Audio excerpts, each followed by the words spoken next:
I knew Tom both here at McQuaid and at Fisher. We spent 8 years, 8 very formative years together. He had that smile, first of all, that kind of just attracted people because it was such a warm, welcoming smile. Always had this big smile on his face, and just really loved reaching out to and making friends with anybody we met at all. The Ben for Others theme that he lived with here at McQuaid for 4 years really enhanced what was in him from the standpoint of character. Tom Way was a stand-up guy. He was a born leader, a take-charge guy. What you remember about Tom was that he came to Fisher, and a lot of this may be a real tribute to McQuaid Jesuit as well, but he came to Fisher and he was a born leader the day he stepped on campus. I had completed all my training and was ready to go to Vietnam, and I got a letter from home from a friend of mine saying, boy, I've got some bad news. Tom Way was killed in action in Vietnam. I received a couple letters from Tom.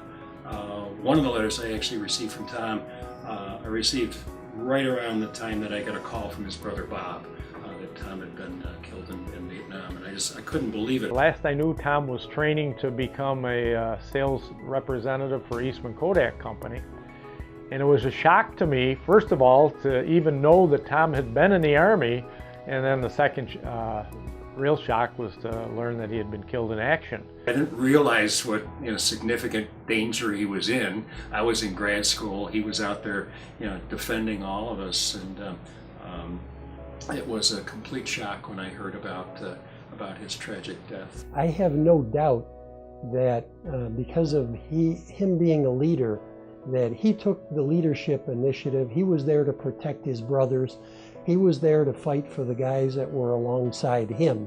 And he gave up his life doing that. To be honored by the people who helped form your character is a great thing. I would say the thing that Tom Way carried through him, through his whole life, first of all, what we learned here at McQuaid, that it's not about the individual. It's about putting your life into the service of the people around you. Tom will always be, in my mind, in my memory, a young Christian gentleman. He just had a real strong moral compass. He loved to have a good time, but he'd always choose to do the right thing. When you think about a guy that gave up his life for our country and had that quality of being an athlete, an acolyte, and a student, and a soldier, it just represents the best of what we can be here in the United States. If you didn't know Tom personally, you missed out on something that I will treasure forever.